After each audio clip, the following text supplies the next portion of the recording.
Welcome back to Modern Art Blitz. I'm your host, Matt Gleason.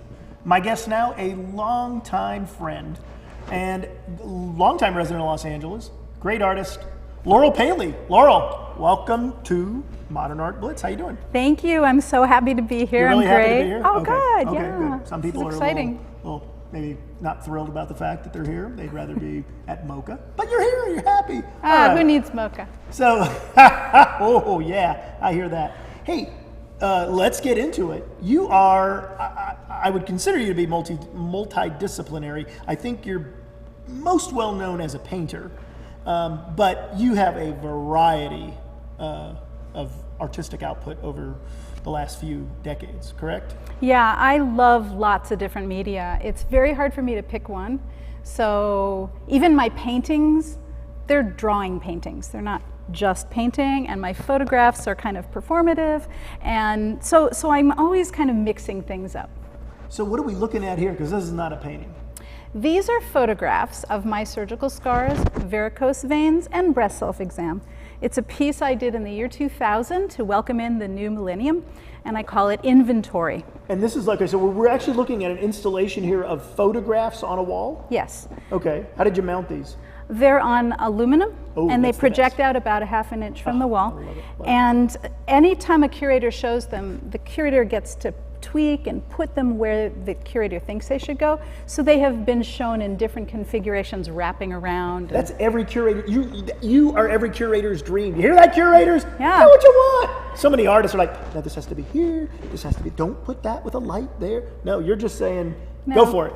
Well, and what I love about this piece, because it's always shown with a notebook where people write comments. And this piece elicits a lot of conversation. So really it's not a sort of an exhibitionist piece. I think a lot of them, people can't tell that it's a woman's body. Some of it looks like it's a male body. When you get in close, you're not sure what part of the body you're looking at. What part of the body So is people that? start to ask questions and they have conversations. So I've had so many experiences sort of, I'm the voyeur listening to them, and they're actually talking about you, but they're really talking about themselves, right? So I've seen people talk to one another saying, you know, if that bitch can put photographs of her breasts all over, then I can show my surgical scars. I've seen people who wore long shirts for their whole lives because they had their hands reattached, suddenly roll up their sleeves on a 100-degree day and let their scars be visible. Wow. Because this is really about body acceptance, about being yourself, not being afraid to let transforming things be. people's attitudes. Yeah. Wow, that's great. Wow, wow, wow. Now, let's see some paintings. Can we get some paintings up here? Now this is what you're known for. Moving the paint around. This is current These are two, work. we're looking at two works, right? Yes, okay. two pieces. And what's going on here? So as you saw in the first slide, I have a lot of concern about the body acceptance, detail, and it's not just the body, the physical exterior, but it's also our internal processing of life and our intestines and our organs and how we live and how we navigate. And so a lot of what you're seeing here is sort of me processing certain things that are going on in life. It's more internal. It's not sort of pretty pat, this is this and that is that. Okay. But in some of them they're functioning like landscape, and some of them they're functioning as pure mark. But I'm also looking at how most natural forms resemble other natural forms. That I'm very inspired by my kitchen scraps. You know, Your kitchen scraps? Yeah, I shop a lot of vegetables, and I love looking at these weird things that I throw away. So if I chop up a bunch of radishes, and I have like 30 little tips of radishes, I might photograph them, I might draw them, I might paint them.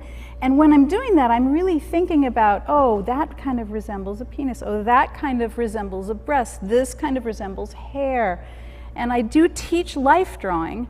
So when I'm teaching life drawing, I'm also sort of constantly cognizant. That model looks like a radish. Or that model's earpiece that's coming through their piercing, or that model's nose, or that model's, you know, So there's commonality in nature, basically. Absolutely. And you want to get to the kind of like the zeitgeist there.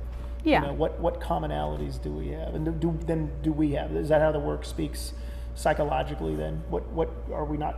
If we're like a radish, we must all be alike. There must be a lot of commonality between us, despite our differences.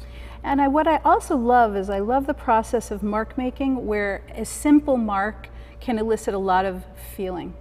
That the way a mark is produced can actually, whatever you put into a mark is going to come out for your audience.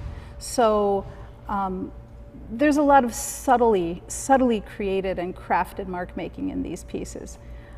Great. And how big are these? You're looking at pieces that are about 48 inches high. Oh, okay. Both of them. And I love the dramatic vertical. Yeah, I love verticals. It's funny to see that everything projected behind us is sort of a horizontal, but really most of my work these days is total vertical. Green screen. I can't help you there. So let's see what else you brought in today. Oh, this is okay. Let's talk about it. So these are from a series I call Bite. It's a series of charcoal drawings on raw canvas, and they're based on, well, gums and jaws and teeth and tongues, and sometimes I'm using my own mouth as a reference. Sometimes I'm looking in the mirror and doing sort of things with my mouth and drawing from life. Sometimes I'm looking at dental pieces that have been discarded and drawing from them. Where do you, like, I've walked down the street and I've never found a discarded dental piece on the street. Where does one find a discarded dental piece? I'd have to kill you if I told you. Okay. She's got a secret. She got a hookup for those. No. Actually, Kim Abelese used to live next door to me. Oh, and she has the most amazing collection of things. And she was dumping some of the things. It's called being a hoarder. Okay. Well, I can't. You know, Kim's an amazing artist, and she's great. Thank God for Kim Abelese. I loved having her as my neighbor. But she was getting rid of this box of dental pieces. I asked my own dentist for mine, and my old orthodontist for my stuff, and so I actually have my old, impressions so you got and things. Stuff to draw from? Oh yeah. Okay. So I love those things. And how big are these drawings? These are all 42 inches high. And it's charcoal. Charcoal, pure You like charcoal. drawing with charcoal? I love it. It's my favorite medium. That's your favorite medium? Yeah, I know. I use photography, video, I use installation. It's so messy. Yes. It's like cooking, though. You like to cook, and you're going to make a mess. You're going to do... So you're not afraid of making a mess. Never. Some artists, you go in that studio, there's never been a drop of paint that didn't land exactly where it was intended to. And you're like, oh my God, you could eat off the floors of some studios. Not yours. Well, my studio's pretty clean. Yeah. And I have to have it clean and pristine. And then I can cut loose. Then you can I'm not going to make the mess on top of mess. I clean it out, and it's the same thing that goes in my head. Like, I want to have clear walls, clear head. I don't want to be influenced by previous work. I want to start fresh. Every body of work starts from nothing. You could make a body of work about cleaning up after the work, right? Yeah. Does that end up being a lot of work, though? Do you really make it messy? There's other pieces of mine where cleanup is such a big part of it that it's like, oh. Yeah. So that's not my favorite thing. That'll be the next series. And you've had a studio now for quite a while at the Santa Fe Art Colony, right? Yes. How is the Santa Fe Art Colony? I've lived there for 30 years. 30 years. It's the longest I've ever lived anywhere. Wow, 30 years. It is so great. Oh my God, when I first moved in there, it was like coming home. You could be out at 3 a.m, see whose lights were on. And you could say, do you have a belt sander? Can I use a belt sander? And it was wonderful. It still is. Do you like living among an artist, like an artist colony? Sometimes it could be a pain in the butt just with the gossip and the idiots, but sometimes it's great. Or is it always great? 24/7. I hate to say this. I'm the last person who ever hears gossip. I like, things are happening. This one's sleeping with this one, and that one's moving, and this one. By the time they're together, they're apart. Right, and I'm like oblivious. So I don't know the good gossip. I'm the last person that ever hears. Laurel Paley is not a yenta. Help me out. Oh, I got a mouth. I just am not a mouth for gossip. I don't know. So let's continue, because we got a great show for you here. What do we got next after the teeth? Can we top the teeth? Oh yeah. So what you see here is my magnum opus. It's called The Longest Potholder. This is a social practice artwork, and you started it before social practice was trendy. Yeah, I would say so. It started in 2001. 2001? And it started, there's a whole lot of reasons why it started, but basically what it's made of is single, lonely, unwed socks. Socks? That have lost their partners. Oh man, I got a drawer full. Well, now they have a home. So what do you do? What do you do? Wow. So what's going on? So here's the great thing about this piece. Party here. You are. Okay. That basically what the longest potholder is about, it's about creating for no reason. Okay. And bringing disparate people into the process of creation. Okay. So since other people tend to be the reason I create art, I'm inspired by people, I want to tell stories to myself about people and my relationships to them. I see other people as the source of my art. So perhaps they should source the work. Okay. Perhaps they should be in on the game. So what happened to the socks? What they do is they go through their sock drawer and they find their single socks that they have not thrown away. Okay. Because someday that sock will come back. Right? So people save them and save them and save them. It's never coming back. It's never coming back, right? So they bring these socks to wherever the piece is being displayed. It's been in museums, it's been in schools, it's been in galleries, and they put socks up all over the walls. So there's nothing like going to a museum show with a wall of socks where anyone can just stick the socks up on the wall anywhere they want. So then I have 40 children's potholder looms. What is a children's potholder loom?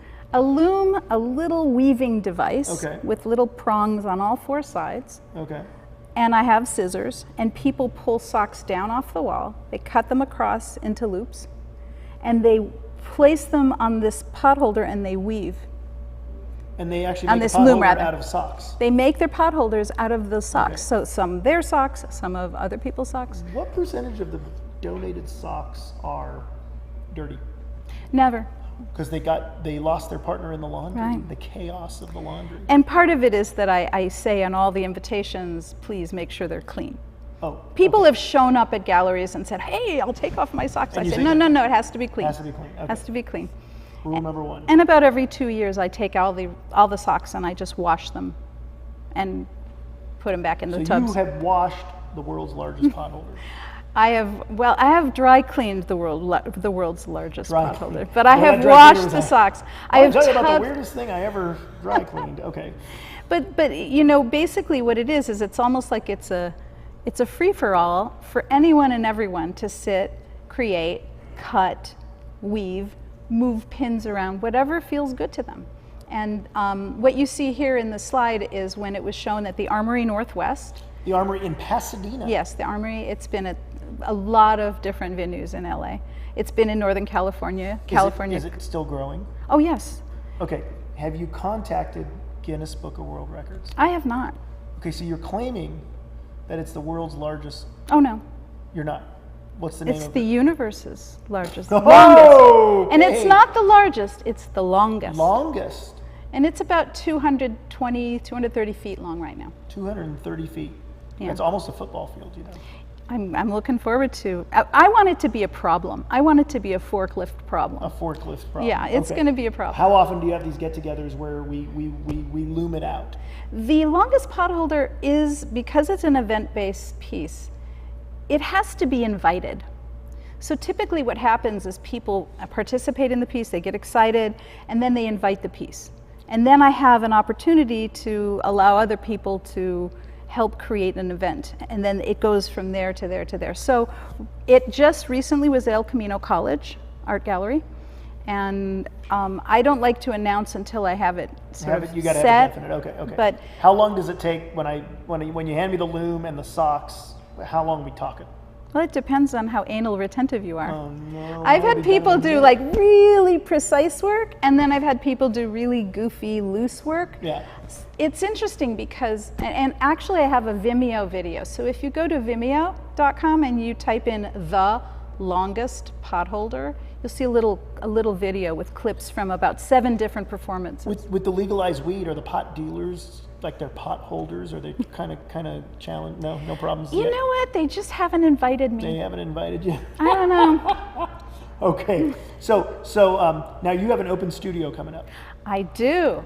Tell us about it. Well, August 5th, there will be an open studio that's part of something called Maiden LA, M-A-I-D-E-N Like LA. maiden, like a woman maiden. But it's events all over downtown Los Angeles. Okay. And the Santa Fe Art Colony, about a third of us will be opening our doors. We'll have a panel discussion. It's going to be a great day. August 5th. What time to what time? 9 to 5. 9 to It's kind of 9 in the morning? Kind of too long. Maybe noon to 5. 9 to 5. But it's Man, yeah. I've never been up at 9 in the morning. Yeah, I wouldn't think know what it. day. I think it really is noon to 5. But I think we're trying to create something beforehand so people come hear a panel discussion and then go to the studios and then go out to the rest of the events in LA. Wow. It's going to be a great day. Laurel Paley, good luck on the open studio. Good luck with the world's longest potholder. Thank you for being a guest on Modern Art Blitz. We'll be back right after this. Okay, Christy and Victoria, come on up.